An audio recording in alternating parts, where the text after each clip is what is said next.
Euron es un elemento asombroso. Asombroso ver a dos gobiernos de Estados Unidos hacer lo que han hecho respecto a autobuses inmigrantes. Ciertamente es un problema grave respecto a la idea, porque a veces se suele establecer la idea de que lo que el marco general regulatorio del relato es verdad. Por ejemplo, en el año 2010 hubo una polémica en el estado de Arizona con el sheriff Arpaio, que fue bastante famoso en un momento en el que se estableció una política migratoria del gran estado de Arizona, que se decía que era absolutamente racista, xenófoba, fascista y todas las cosas que uno pueda decir, incluso que el estado de México, es decir, los Estados Unidos mexicanos, levantaron la voz respecto a que no era viable tal sartan de sandeces xenófobas contra los chicanos, latinos y, bueno, lo que en España se llamaría sudacas, porque en el fondo es el sur de los Estados Unidos, lo que queda al sur del Río Grande, todo el subcontinente latinoamericano, por llamarlo de alguna manera políticamente, a pesar de que habitualmente en geografía se suele establecer la idea de que hay dos continentes, Norteamérica y Sudamérica. ¿Por qué todo esto? Pues porque estableceríamos la verdad, sí, como en un video visual politic en aquella época establecía la idea de que el gobierno de Estados Unidos mexicanos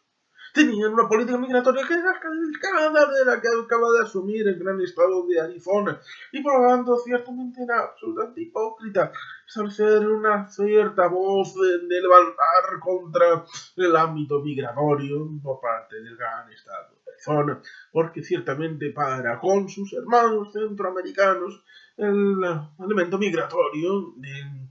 México era exactamente igual, tanto en cuanto había más porcentaje de germanos en el mix poblacional de México que guatemaltecos o hondureños.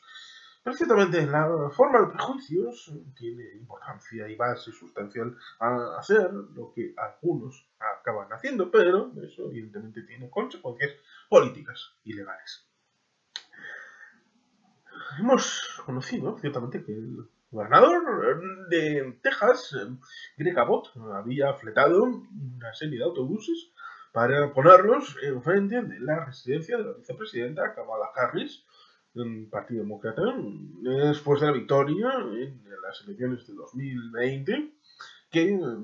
tuvieron como consecuencia el asalto al Congreso, al Capitolio, el día 6 de enero de 2021, para la ignominia de todos aquellos que no se tomaron en consideración a QAnon, y cuando llegó el momento es cuando explotó el 6 de enero de 2021, en el que incluso estuvieron a punto de liquidar incluso al vicepresidente Mike Pence, que fue el único que mantuvo el tipo dentro de la administración saliente, para establecer la regulación tradicional del recuento de los votos de los estados para el ámbito de la proclamación formal del nuevo presidente Joseph Robinette Biden Jr. y la vicepresidenta Kamala Harris, a la que han marcado política migratoria y la relación con el hemisferio occidental. Por eso, precisamente, es por la que han cogido a su figura y a su residencia como objeto no solo de crítica, sino de acción directa. Por eso podemos encontrarnos con esos autobuses de migrantes que han recorrido todos los Estados Unidos, desde la frontera hasta el ámbito de Washington DC, con Greg Abbott, que había sido procurador y juez de la Corte Suprema de Texas, primero desde el año 95 al año 2002, en el ámbito de la Corte Suprema del Estado de Texas, y después con el gobernador Rick Perry, que fue el que sucedió a George Bush cuando cambió Texas por la Casa Blanca, pues fue procurador general del estado de Texas. Con lo cual, en principio, cuando después accede al puesto de gobernador, en principio debemos tener en cuenta que es una persona que no es un iletrado y que conoce, en parte, debería conocer lo que es el poder judicial y el marco regulatorio y el ámbito del entramado legal de lo que es el gran estado de Texas respecto al ámbito federal. Por tanto, no se puede alegar ignorancia del gobernador Greg Abbott en la política esta de trasladar migrantes a Washington DC, en el ámbito de la presidencia de la vicepresidenta Kamala Harris. Pero es que teníamos el hecho de que previamente el gobernador Ron DeSantis, de Florida, del gran estado de Florida, un estado que hasta dentro de 2 décadas no habrá estado más tiempo en manos de los estadounidenses que la de España, es decir, históricamente, como estados consolidados, el primer país aún hoy que ha tenido la posesión de la Florida es España. Pero bueno, esto es una anécdota, tanto en cuanto la historia es importante, y la memoria como elemento colectivo, lo mismo que hablar de Bernardo Gálvez y la toma de Pensacola en la época de las guerras de independencia, los Estados Unidos, y la necesidad de la memoria respecto a un elemento de aporte superior, el teniente Chávez, en un libro que está comentado en este canal, la idea de que España es mucho más importante la independencia de los Estados Unidos que, por supuesto, los Países Bajos y que también que la Francia de Lafayette. Pero esto a veces se olvida, con lo mismo que se olvida el hecho de que Florida y Texas fueron muy influenciadas y beneficiadas por el tráfico migratorio a la hora de establecer, digamos, una política donde eran beneficiadas en el ámbito del censo. ¿Por qué es importante el elemento migratorio demográfico en Estados Unidos? Porque, digamos que desde el principio se establecía la idea de que la relación de los representantes públicos se establecía respecto al ámbito demográfico y, por lo tanto, cada X años se hace un nuevo censo para el marco general de los Estados Unidos de América, creo que es cada década, por lo menos cada 5 años, pero creo que es cada década. Creo que el último se intentó hacer en el año 2020. Ciertamente es un elemento que importa porque permite establecer la relación con los cargos públicos, por ejemplo, con la Cámara de Representantes. Y se establece el baremo en donde, digamos que a más población hay más posibilidades de distritos electorales dentro del marco del gran estado que corresponda, y eso tiene importancia en la forma de control de poder, a pesar de que en el ámbito del Senado haya 2 senadores por cada gran estado de los Estados Unidos, de los 50 formalmente constituidos, pero en el ámbito de tener más población tiene mayor peso en la capital federal y eso ha llevado a, digamos, establecer la idea de que con estos migrantes, que ahora parecen molestar, pero hasta hace no tanto eran importantes, hasta hace no tanto los grandes estados en población eran California y Nueva York, que eran importantes no solamente en el ámbito de la Cámara de Representantes, sino también en el ámbito de la elección presidencial, que va mucho en el ámbito de primarias dentro de cada partido y luego dentro del ámbito de las elecciones presidenciales para el colegio presidencial. Es importante el ámbito demográfico y trata de establecer lo que tradicionalmente han sido 2 grandes estados demócratas, como es el ámbito de California y Nueva York, por 2 estados tradicionalmente republicanos como Florida o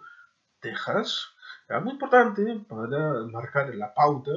de estos 2 estados, ya fuera en lo económico, ya fuera en lo demográfico, ya fuera en lo político, para establecer esta realidad. Lo cual es curioso, porque ciertamente esos son estados que fueron en los años 60, por ejemplo, receptores de grandes contratos respecto a defensa, respecto a aviones, respecto a NASA. Tenemos el ámbito de Houston, de Cabo Kennedy, en Florida, 2 instalaciones muy importantes para el ámbito aeroespacial, lo mismo que grandes empresas respecto a las fuerzas aéreas de los Estados Unidos y con respecto al ámbito este que decíamos, respecto al ámbito de ser dos grandes estados de los cuatro más importantes a la hora de la Cámara de Representantes y el ámbito de las elecciones presidenciales. Ciertamente es paradójico ese hecho de que en un momento dado el tema migratorio acabe por ser un elemento de ficción política en donde, digamos, que lleve a los gobernadores a pensar que su modelo de vida, su antiguo WASP, White Anglo-Saxon Protestant, pueda estar en problemas, lo cual es, como digo, la historia es importante. A mí me gusta la historia. Hubo un momento en el ámbito de la Confederación donde el sur pensó que lo mejor para establecer una cierta relación con el ámbito continental y con el norte era la solución global de México. Es decir, la propia circunstancia del sur, que podían tener una perspectiva respecto a los negros que habían sido asumidos en tanto en cuanto en parte del sur habían reconstruido una forma esclava de relación con el algodón y con las plantaciones, porque en otras partes, bueno, podía haber algún esclavo, pero bueno, uno por familia, algo muy, la proliferación pues, en el sur profundo, más en dirección a Luisiana, Arkansas, más hacia el sur. Ciertamente es un elemento que algunos autores han estudiado bastante bien y que debería tener la memoria. Ciertamente es curioso porque en la época de la guerra civil había un explorador en Nicaragua que había tenido la idea de incorporar este territorio porque tenían la idea del círculo dorado, ¿no? Un elemento que está incorporado en la película aquella de National Treasure, la número 2, el libro de los secretos, aquella con Nicolas Cage y dirigida por George Turtelbaum. Pues ahí tenemos un elemento interesante, porque, bueno, pues este círculo dorado, un elemento de lobby o de proyección de cierta política para con la Confederación, tenía la idea de incorporar todos estos territorios, lo cual curiosamente habría diluido mucho el elemento WASP, el elemento White Anglo-Saxon Protestant, en un país que habría resultado mayoritariamente chicano, latino, hispano. Pero bueno, son las paradojas de la historia respecto a un modelo que podríamos equiparar en el siglo XIX al apartheid sudafricano en la segunda mitad del siglo XX. Porque es importante la historia, precisamente para poner al descubierto estas contradicciones con un elemento de Greg Abbott y Ron DeSantis. Porque ciertamente este elemento donde pareciera que una evolución poblacional de los grandes estados de Florida y Texas respecto a la pérdida de los blancos de un ámbito de mayoría social y poblacional, digamos que bajo su punto de vista pudiera equipararse la idea de que habría una pérdida del marco federal respecto al control del territorio, como si una mayoría de un estado de Texas y de Florida, mezclado una mayoría de hispanos y negros, digamos que pudiera poner en cuestión y los negros y los hispanos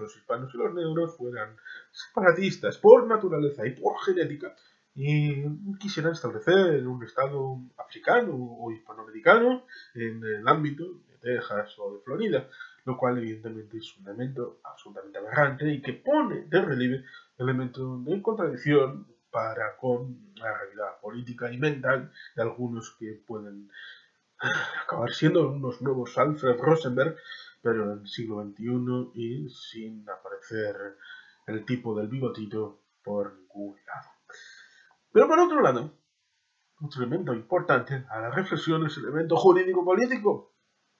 presente en Greg Abbott y Ron DeSantis. Aquí es donde podemos establecer el inicio de aquella serie de Kiefer Sutherland, aquella de sucesor designado, en donde había una desaparición del poder político, el secretario de Vivienda, de Urbanismo, que era el único que no estaba en el Capitolio, debate del Estado de la Nación,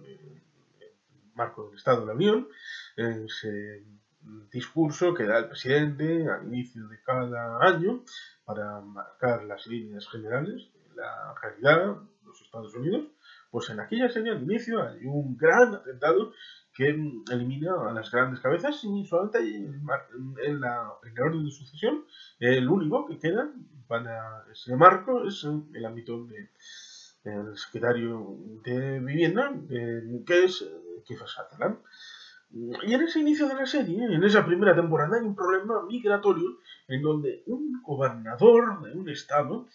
del norte, presumiblemente Michigan, no acepta unos aviones que están en el aeropuerto de la capital del estado por determinadas decisiones políticas y de decisión de quién toma qué decisiones. Esto es un evento que ciertamente está vinculado con el ámbito de la Confederación, en donde la guerra civil fundamentalmente se estableció para con el control de las decisiones en el ámbito federal, porque había un equilibrio previo, mal que bien, línea Mason-Dixon, en la idea de que cualquier estado que pudiera incorporarse posteriormente a ese acuerdo en donde estados esclavistas y esclavos libres tenía un equilibrio donde la decisión de unos y de otros estaba ajustada, pero digamos que si había nuevos estados que se incorporaban, pues los que estaban al sur de esa línea Mason-Dixon pues, serían esclavistas y los que estaban al norte pues, no lo serían. Pero llegó el momento en el que la línea trazada hacia el ámbito del Pacífico hizo que cuando se incorporara a mediados del siglo XIX el ámbito de California, California, en teoría, debería ser un estado esclavista. Y digamos que no fue así. Lo cual es curioso porque nos olvidamos el hecho de que previamente, en el ámbito de México, México era un estado anti-esclavista. No reconocía desde el imperio de Iturbide, posteriormente el gobierno de Santa Anna, ninguno de los ámbitos de estados mexicanos reconocía el esclavismo como herencia, curiosamente, en el ámbito de las Españas, que en principio no reconocían la esclavitud y el asiento de negros, el asunto de portugueses y sobre todo de británicos en el ámbito del Atlántico. Lo cual es eso, es interesante porque digamos que cuando abrieron la frontera para esos ámbitos de los territorios del norte, los actualmente en Arizona, Nuevo México, Texas, Oklahoma, que en parte eran reconocidos como parte de las Españas y como la independencia, parte del Estado mexicano,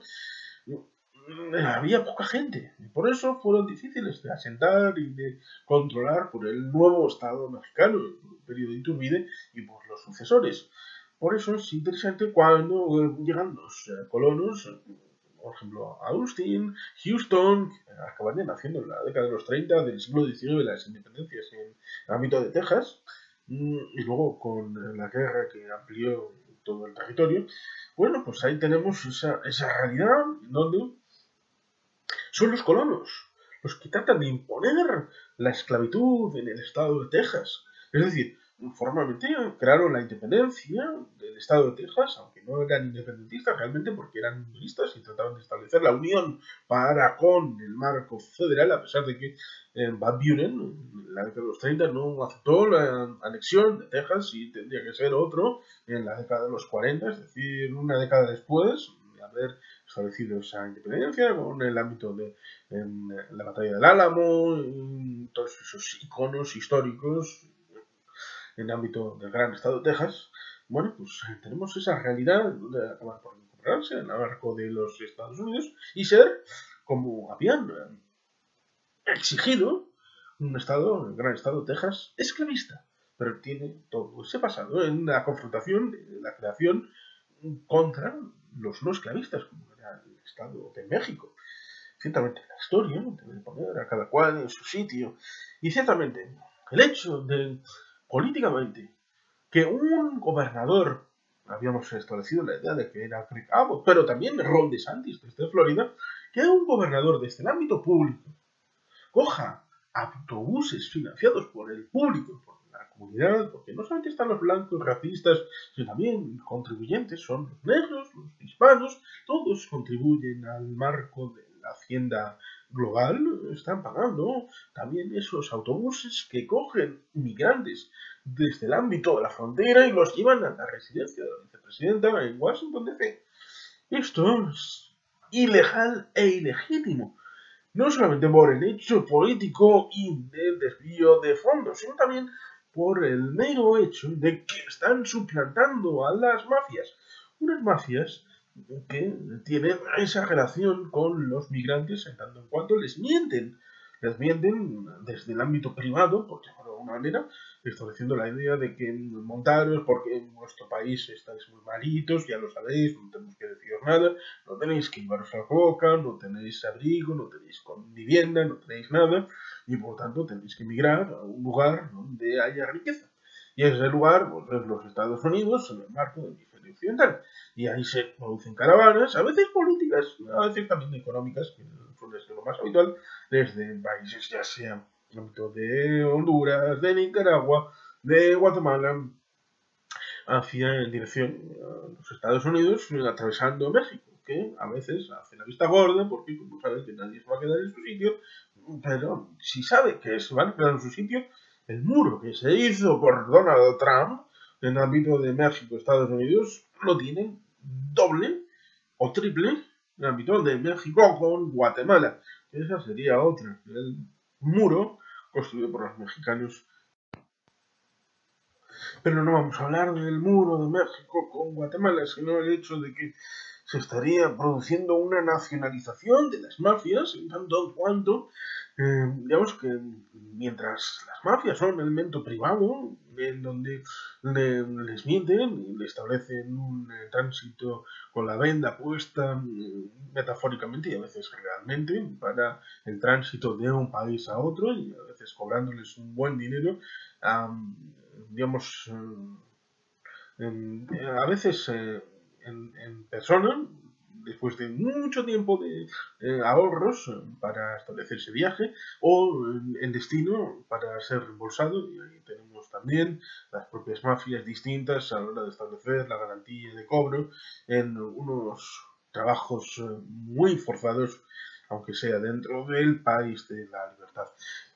Ciertamente, estaríamos hablando que sería la esfera pública, el ámbito de los estados, en Estados Unidos, ya sea en la Florida en Ron DeSantis o en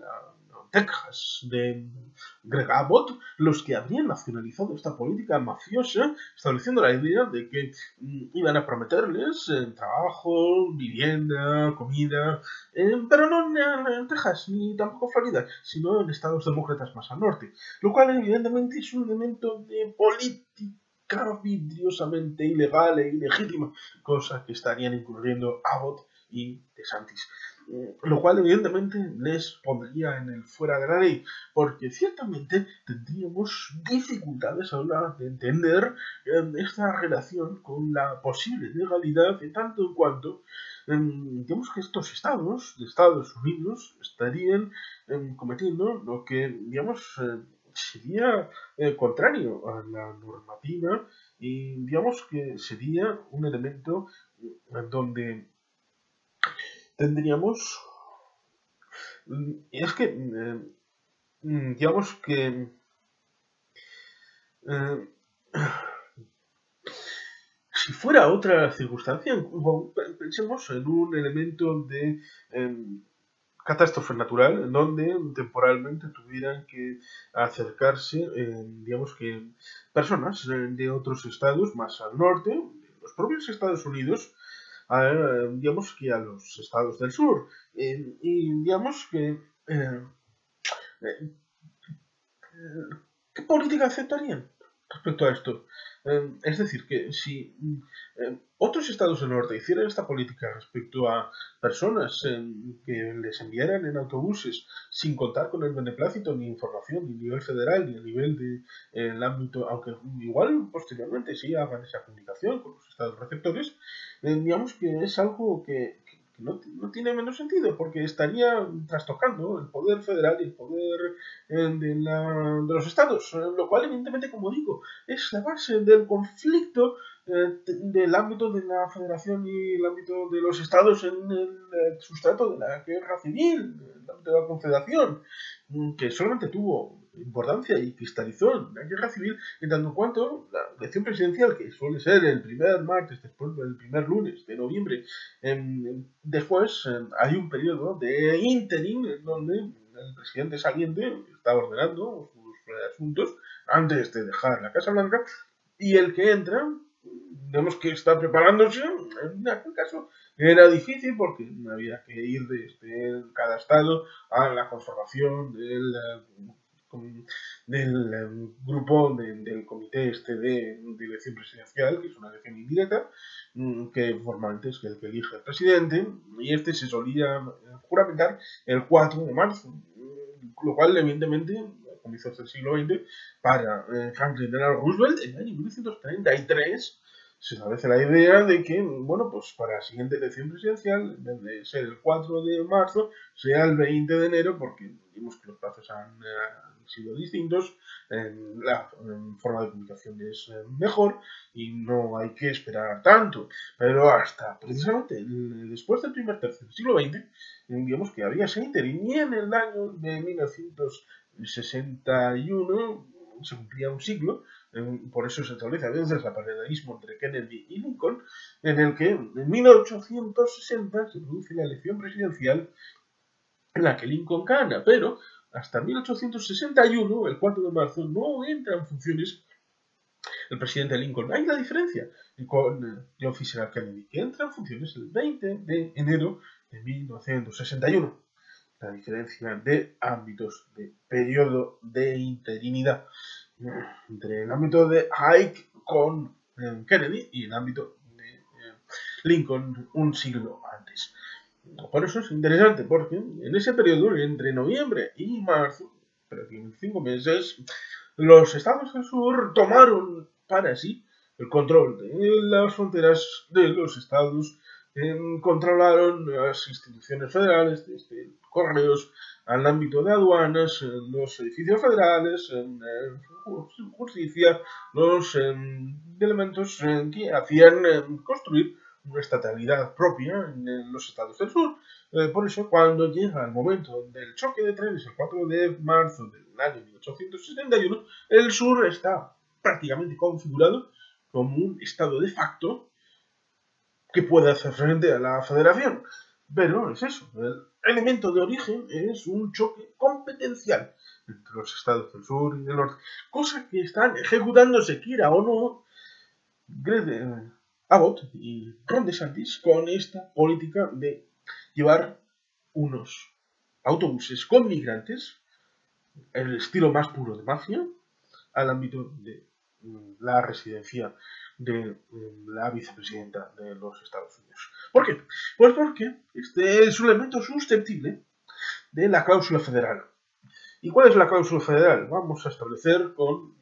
el arco del año 1978, Constitución Española, artículo 155. Vamos a leerlo. Si una comunidad autónoma no cumple las obligaciones que la Constitución u otras leyes le impongan o actuare de forma que atente gravemente al interés general de España, en este caso pongamos Estados Unidos,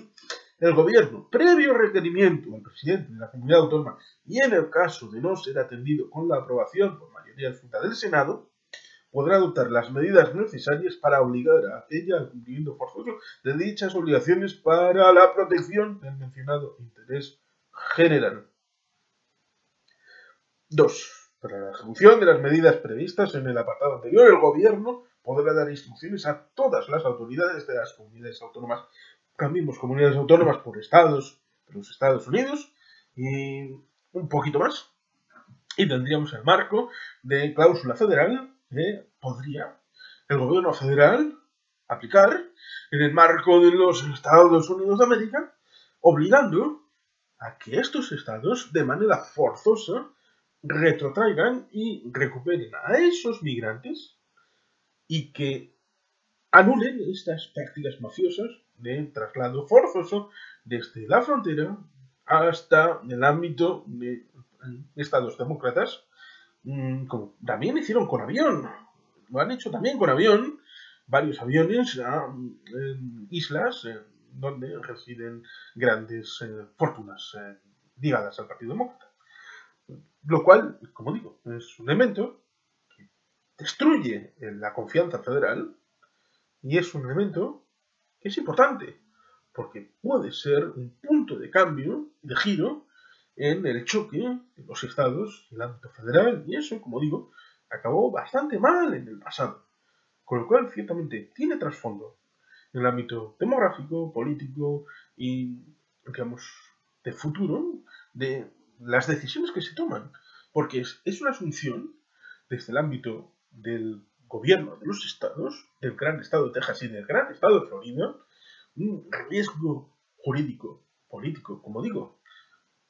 Puede establecerse que Ron DeSantis pueda estar un poco más ignorante, pero Greg Abbott tiene un gran bagaje ligado a la judicatura del gran estado de Texas y por lo tanto es un elemento que no puede alegarse ignorancia.